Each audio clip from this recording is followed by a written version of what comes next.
What's up? This is MC. Nasa Lichess tayo ngayon at maglalaro tayo ng Rapid. So ngayon ay July 15, Tuesday, 2025. At kulay black tayo. So siya ay nag E5. Let's play. Ay E4 pala, sorry. Let's play C5. Sicilian defense.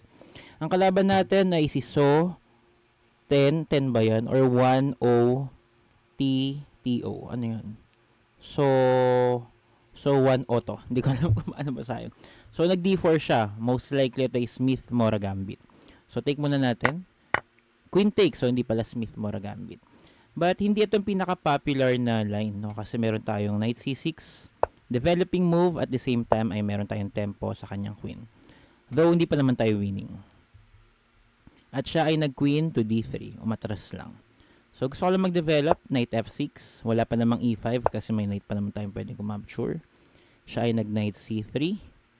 Wala rin ako masyadong alam na plans dito. So, I'll just do what I know. Let's play E6. Ang gusto kong gawin, mag D5. Then, Knight to B4. Attacking the Queen, attacking C2, and attacking D5. So, feeling ko okay yun. Idea yun. Again, E4, C5, D4. C takes D4. Queen takes D4. Knight C6, tempo sa Queen. Queen D3. Knight F6, pressure sa pawn sa E4, control the center. Knight C3 siya. We played E6, preparing D5. At hindi pa siya nag-move.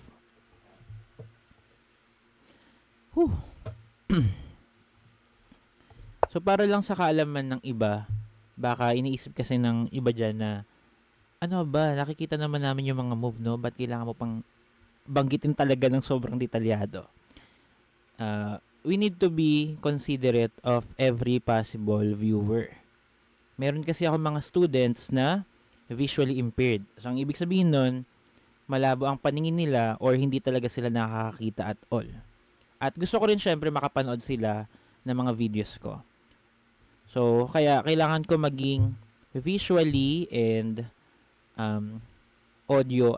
Anong word? Ano bang term sa audio?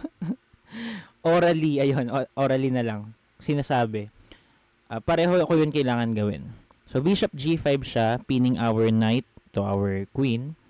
So, gusto kong imit yan with Bishop E7. Takpan lang natin. Breaking the pin. Ika nga nila. Para hindi tayo paralyzed, hindi tayo limitadong hindi igalaw yung knight natin sa F6. Kasi pag hindi natin break yung pin, parang pareho yung queen natin tsaka yung knight paralyzed eh. Yung knight natin hindi pwedeng gumalaw kasi makaka-capture yung queen. Yung queen naman hindi makaalis kasi pwede niyang capturein yung knight anytime. Doubled pawn tayo. So masisira rin yung king side kung saan tayo magka-castling. Kaya naman, mas pinakamaganda na i-break natin yung pin. Siya ay nag-knight to F3. Feeling ko pwede na mag-D5 dito. Gagana na kaya. D5. E takes D5. Knight to G4, B4, attacking the queen, attacking C2, attacking D5. Pwede siya mag-check dito sa B7. Pero meron tayo, B7, B5. Pero meron tayong Bishop D7, covering the check, attacking the queen, at may atake pa rin yung knight natin sa C2. Yung knight naman natin sa B4 ay binabantayan ng bishop natin sa E7. So, I think D5 is good. Hindi ko lang sure, ha. Tingnan natin.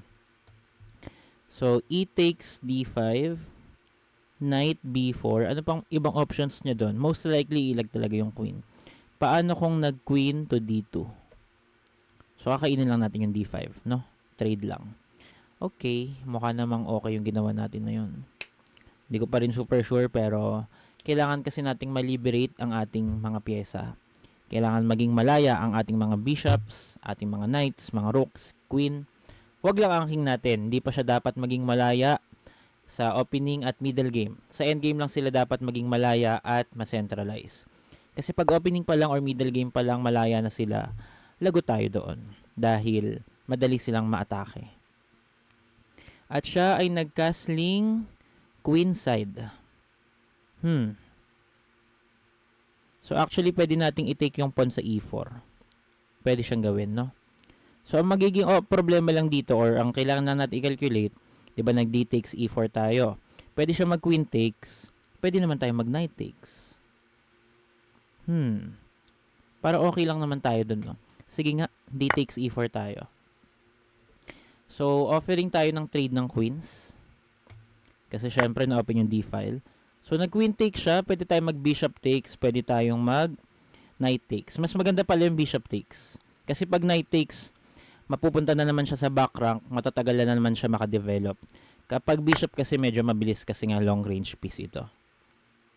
So, bishop takes d8 tayo.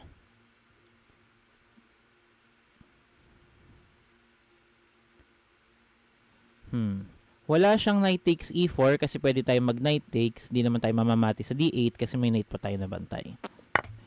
Pero nag bishop takes muna siya ngayon. Pwede ba tayong mag takes muna dito? Hindi pwede. Kailangan nating i-take yung pawn ay yung bishop sa f6. So pag nag bishop takes tayo, magna knight take siya. May bishop pair tayo. Lamang ba tayo doon? Hindi ko rin sigurado pero feeling ko okay naman yung pwesto nyo, no? So bishop takes tayo. Knight takes e4 siya, then bishop e7 ulit tayo. Pwede siya mag-check sa d6, pero tatake lang natin yun ng bishop. At parang wala namang ganong malaking problema, no? Parang manageable naman yun. I see. Mga okay naman ang pwesto natin.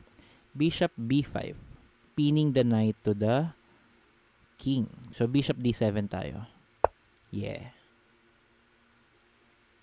Feeling ko makakapag double up tayo dito ng tama lang sa timing. O, nag-check na siya sa d6, knight d6, bishop takes tayo. Aangat yung rook, rook takes bishop, then king e7. So, magdo-double up siya, rook h d1, pero may rook h d8 naman tayo. So, wala namang problema talaga. Everything is under control. So, magiging endgame siya na may 4 tayo sa king side, may 3 tayo sa king side. Lamang ba tayo ng pawn? Hindi. Hindi. 3 lang tayo, 2 lang tayo sa queen side. 4 sa king side. Siya naman 3. So, may onting imbalances pero tingin ko ano naman yan. Drawish. Pero tignan natin. Masyado pang maaga para sabihin. Tignan natin kung anong knowledge niya sa endgame, ha? Ang goal natin dito matrade yung mga rooks dito sa d-file kasi mas active yung rooks niya. So kapag equal lang yung material pero lamang yung kalaban mo sa space, matutulungan ka nun kung makikipag-trade ka kasi mawawala yung mga active niyang pyesa. So medyo magandang bagay yun para sa atin. C3. C3. Parang gusto ko mag-bishop e8 para mag-offer ng trade. Bishop e8 takes 6. Or f6 lang tayo. f6. Para wala rin siyang talon ng knight. Sige nga, f6 muna tayo. Kala mo ikaw lang kaya mag-restrict? Ako rin. So, f6, ang goal nun para walang knight e5, wala ring knight g5. Ang magiging medyo downside lang niya, medyo weak yung f6, pero okay lang yun. Wala namang enough na material na pang-attack. Kunyari, nag-rook e1, attacking e5, e6. Hanging naman yung rook niya sa d6. So, medyo kailangan niya rin maging ano dito. Gising ang utak. Alert. Tsaka isa kagandahan ng f6, meron tayong bishop e8, pwede tayo mapuntang g6. So, diba? May mga ganun. Tingnan natin kung ano mangyayari. Sa time, equal lang. Lamang siya ng slight lang, pero pababa na rin yung time niya. So, tingnan natin magkakaalaman to sa endgame. Ang alam ko lang na gusto kong gawin, strategy, yung pawns ko gusto kong ilagay sa dark squares. In general. Hindi lahat may instances na gusto ko pa rin i-stayan sa light squares para ma-shutdown yung bishop niya. Pero depende kasi sa sitwasyon yan case to case basis siya. Kaya naman siya magandang ilagay sa dark squares para hindi siya ma-atake ng kanyang bishop. Pero meron pa kasing siyang knight. So yun yung pwede maging game changer doon. Pero kung bishop versus bishop lang, maganda na ilagay natin yan sa dark squares. Kasi yung bishop namin parehong light squares. So kung nasa dark squares yung pawns ko, hindi yun ma-atake ng bishop niya. At pwede ring ang maging setup niya doon, Yung kanyang bishop pawns naman ay nasa light squares. Pabor sa atin para may ma-atake tayo. So, nag-bishop a4 na siya. Let's play bishop to e8, offering trade of rooks na hindi niya na matatanggihan, of course.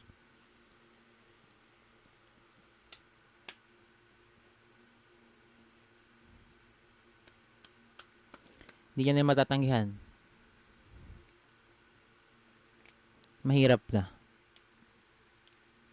There's no way. Okay. Trade na ng pair ng rooks namin. At ayun, na-trade na rin yung pangalawang pairs of rooks. Feeling ko magbe-bishop ano to. At nag-king takes d8 tayo, no?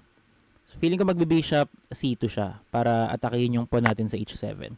Wow, tinake niya yung knight sa c6. Pero may bishop takes kasi tayo dyan. Feeling ko maling trade yun, no, para sa kanya. So, ngayon, siya ay knight to d4, attacking the bishop on c6 at pawn on e6. At pwede niya ring matake yung ating tawag dito. Pwede ba natin siya i-provoke mag-trade? Baka maging draw eh. Feeling ko advantage kasi tayo na bishop sa atin. So, preserve natin yung minor piece. Bishop d5 tayo. Still pressuring C2 ay A2 and G2. So, siya ay tawag dyan, F3. So, feeling ko magandang mag-E5 sa ganitong sitwasyon. E5. May knight F5 ba? Parang wala naman siya matinong pupuntahan doon. No? Sige, E5 tayo. Gain tayo ng space. At medyo may threat din tayo dito sa A2. Kaya baka mapilitan siyang mag-knight to B3.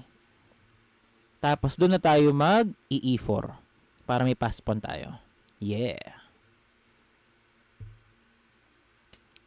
Kapag hindi siya knight to B3, kakainin natin yung pawn sa E2.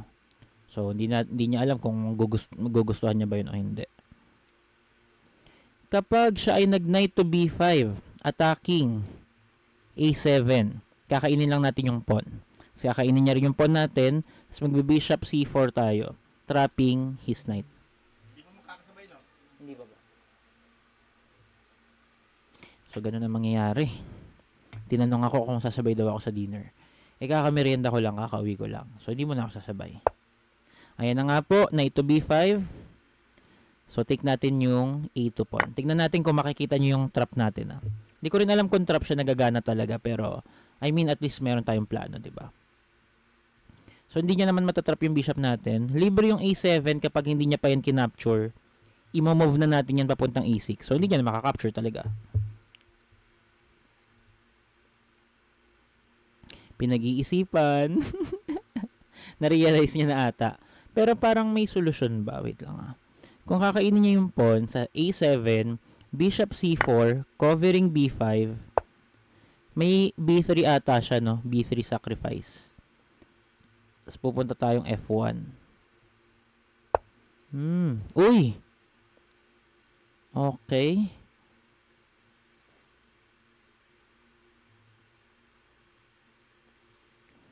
May chance ata. Nag-queen c2 siya. King c2. So, king c7 tayo. Trap natin yung knight niya. Magbe-b3 na yan eh. Tapos c4. Feeling ko lalamang tayo dito ng isang pawn. At endgame to eh. So, pag lumamang ka ng isang pawn, winning ka na dun. Most likely. O, nag-b3 na nga, attacking our bishop. So, ang tanong saan natin dapat ilagay yung bishop? Sa f1 para atakihin si g2. Pag f1, i-move niya yon. Tapos atakihin natin yung knight. Ala, hindi siya mako-corner. Hindi pala siya mako-corner. Makakatalon siya sa c8, no? Mali ako dun, Hindi ko naisip yun, Sige, sa ano na lang tayo? F1. Tapos mag-G3 siya. Dito tayo sa B6, attacking the knight. Hindi siya matatrap. Or kailangan natin mag B7. B5 kaya? Pwede B5, no? B5. Tapos King B7. Pwede. Sige, Bishop F1 tayo. Attacking. Ngayon tayo mag B5. Hindi siya libre, May bantay siya na Bishop. Ngayon, ang threat natin ay King to B7, trapping the knight. So dito inuobliga natin siya mag C4. Magsasacrifice na siya ng pawn, wag lang siya malugi ng isang piece. So C4 na siya, tayo ay nag-b take C4, malamang mag-b take C4 din siya, and then titake natin ng bishop. So lamang tayo ng isang pawn. Pero wait lang, iniba niya pala ang tira niya. So siya ay nag-knight to b5. O nga, hindi na siya inatake ng bishop natin. Kaya lang meron pa rin tayong king to, wait lang, saan tayo maganda? Parang magandang mag king to c6 para hindi siya makalusot sa, or wait lang. Kahit ata d7 lang okay pa din eh. d7. Oo nga no. d7 lang tayo, d7. Para wala siyang check. Lamang tayo ng isang pawn. So this must be winning. So magbe-b take c4 siya. Magbe-bishop take c4 tayo, lamang tayo ng isang pawn, inaatake natin yung knight, at bishop versus knight plus 1 pawn up. So that must be winning, 'di ba? Pero hindi siya nag-trade. Hindi ko rin sure kung okay yun, ha. So siya ay nag-b4. Sige, let's play king to, pag nag-king to c6 tayo, king to c6, pupunta siya sa c3. Okay. Pupunta siyang C3. C3 siya. Let's play bishop. Okay ba to? Bishop. Mag-ano naman tayo? F5. Gusto natin gumawa pa ng isa pang passed pawn. So kapag nag-B5 siya dito, ayan na, naging ano siya, king D2. Sige, let's play bishop d3 para hindi niya tayo, para may dagdag defender tayo dito kay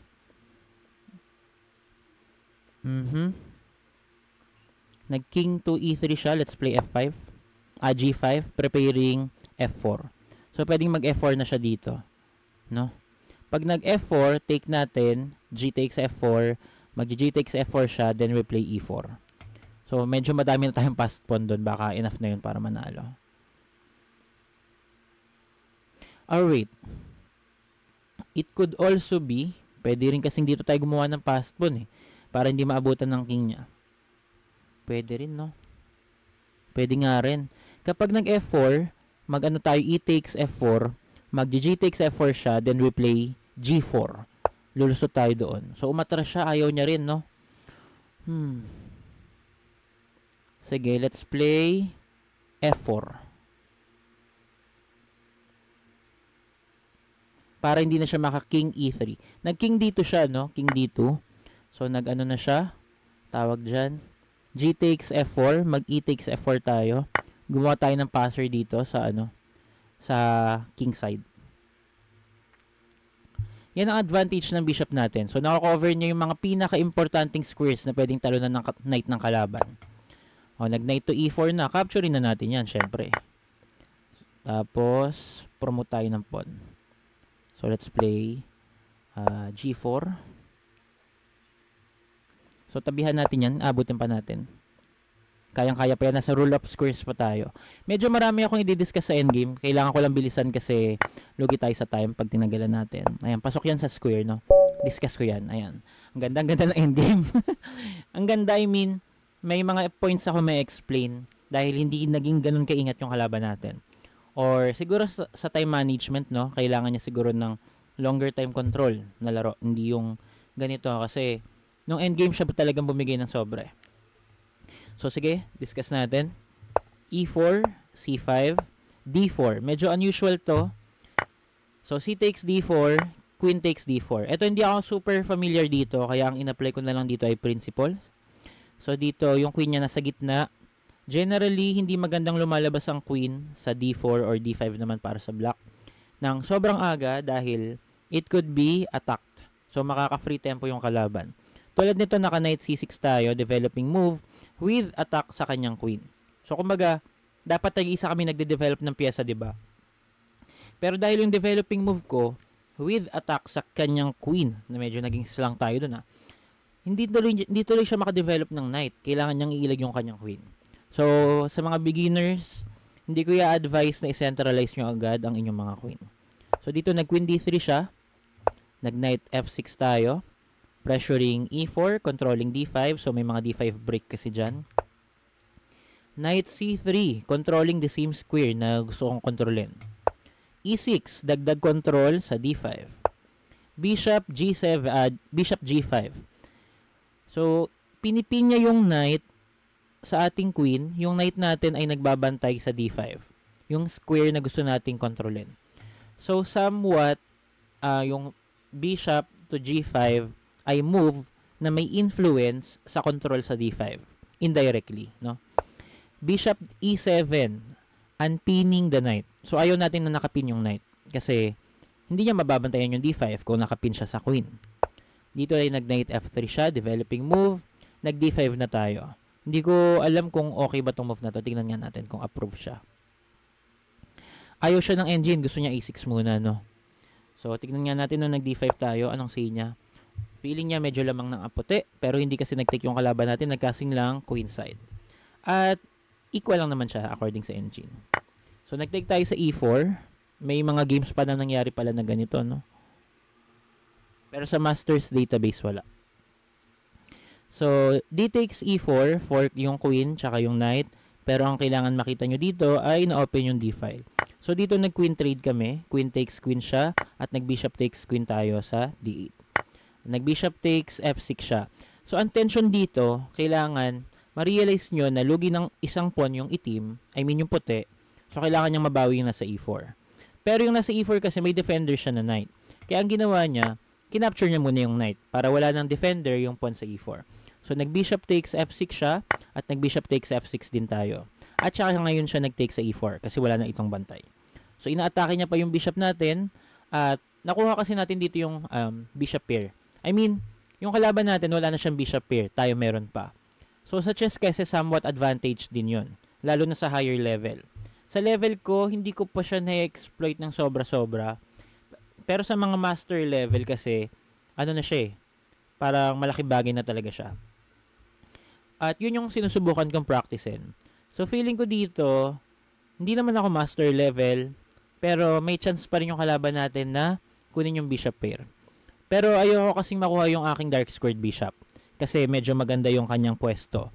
At yung kalaban natin walang dark squared bishop. Meaning yung ating dark squared bishop ay unopposed. Hindi siya mapapantayan ng kalaban kasi wala nga siyang dark squared bishop. So, tinago ko muna.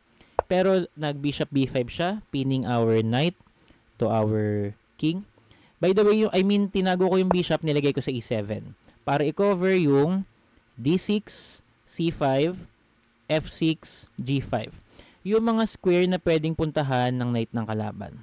So, meron akong napanood na video noon na ang rule daw ng bishop tsaka knight, parang mababantayan nila yung mga squares na gustong kontrolin ng isa't isa kapag meron silang dalawang square sa pagitan nila at they are vertically or horizontally aligned. So, dito nag-bishop b5, nag-bishop d7 tayo, tawag doon, breaking the pin. Nag-knight d6 na nga po.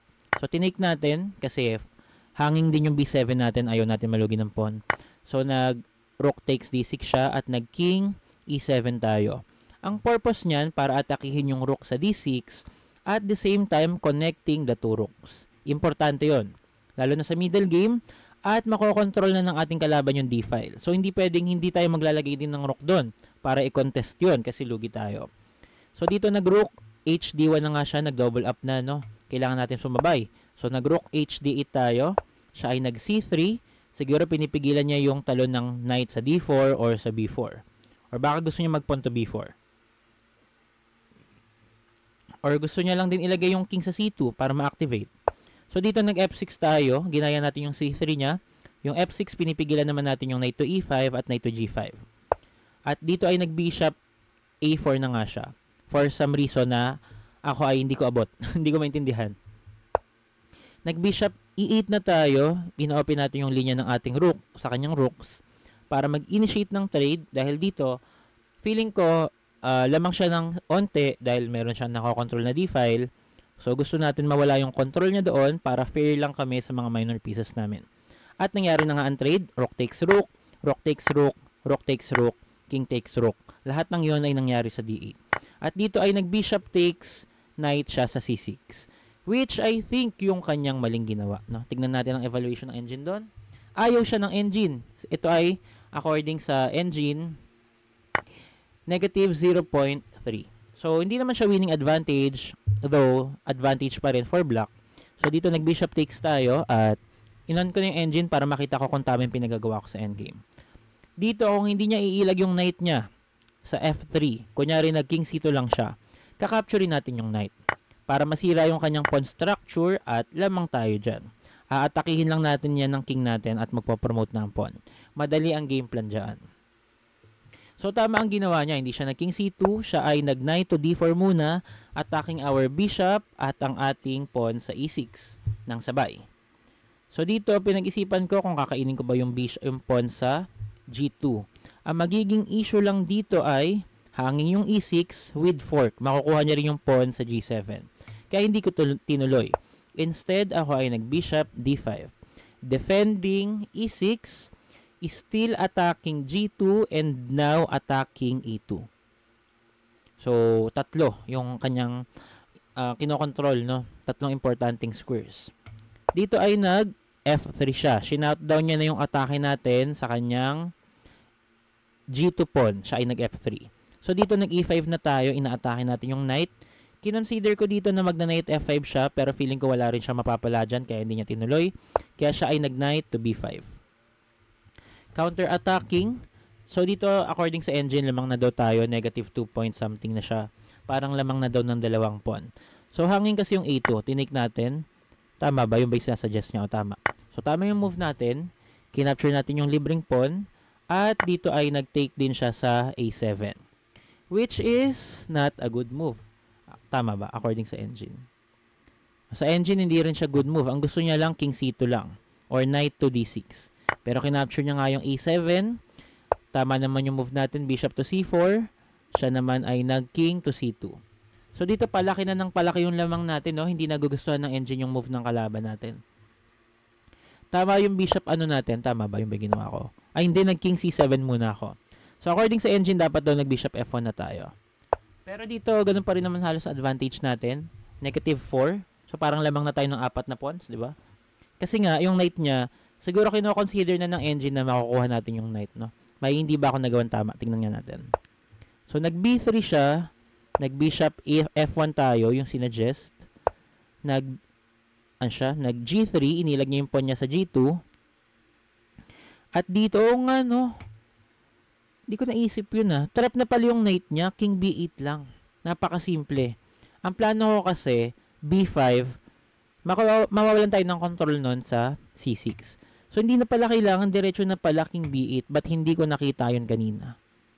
Pero ang sinasuggest pala ng engine na ay hindi, tama lang. King B8 nga, no? Napakasimple. Kaya lang di mo siya maisip kasi backward move siya. Baka ganun yun, kaya hindi ko siya naisip, no? So, dito nag B5 tayo.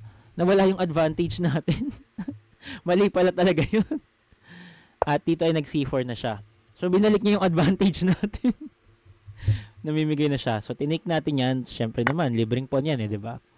Nag-knight B5 siya. Check. Dapat daw nag-king C6 tayo.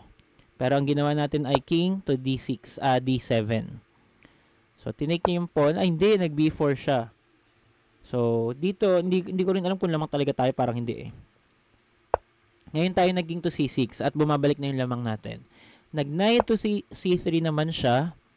Ilag lang, syempre, inatake natin yung knight. Nag-F5 tayo. Ayaw siya ng engine. Nag-king D2 siya. Bumalik yung lamang natin. Bishop D3. Controlling E4. Sara na nga natin yan. King E3. Controlling D4, E4, F4. Pero lamang tayo sa control doon. G5. Reinforcing our control on F4. At dito nag-king dito ulit siya. So, na-realize niya, hindi pala ako obra dyan. Ang dami niya palang pawns. So, nag-F4 na tayo. Ang naisip kong dahilan dyan ay yung pawns natin, sabi ko nga kanina, mapunta dapat sa dark squares. Kasi yung bishop na natin yung bahala sa light squares. Pero ang pinaka-point ko dyan, gumawa ng passed pawn sa king side. So, dito tinake niya, G takes F4. Tapos, nag-E takes F4 naman tayo. Ang plano ko dyan ay H5, then G4. So dito nag-knight E4 siya, tinake natin, and then nag-pawn takes din siya. So meron na tayong mga passer dito sa king side at meron din tayo sa C-file. So dito tingnan natin sa engine. Tama, lamang na nga tayo. At dito ay nag-G4 na tayo. Ang plano natin ay G3, then papahabol tayo sa kanyang king at may isa pa tayong pawn sa C-file. So hindi niya talaga aabutan. Dito ay nag-E5 na siya. Na-calculate ko to. Na mali yung E5. Tingnan natin ha. And winning na talaga. So, ito na-calculate ko to. Nag-E5 siya, tinabihan natin, king to D5. Ito yung sinasabi kong rule of squares. Nag-B5 na siya dito. So, feeling niya siguro, dahil meron siya dalawang pawns na medyo magkalayo, hindi natin siya abutan. Pero lagi nyo lang tatandaan ang rule of squares. Na kapag ikaw ay nasa loob ng square na malilikha, simula dun sa pawn ng kalaban, papunta sa promotion square, at i-create mo yung square na kasing haba nung path nung pawn papunta sa promotion square. So nasa B5 siya, 'di ba? Papuntang B8. So tatlo pa kaliwa, tatlo pa angat, tatlo pa kanan. So merong square na mabubuo B5, B8, E8, E5. Kapag nasa loob ka ng square na 'yan, aabutan mo yung pawn na mapopromote. So kahit capturein natin yung E5 pawn, nasa loob pa rin tayo or nasa square pa rin tayo. Hindi nasa loob pero nandun ka sa square na yon, including yung perimeter, aabutan mo yung pawn. So ganun naman yung nangyari ata. So B6, king D6. So B7, king C7, B8 queen, king takes queen. So abutan natin siya at ang dami nating pawns, malamang panalo tayo diyan. Ayan, napakagandang laban. Hopefully ay meron kayong natutunan dito.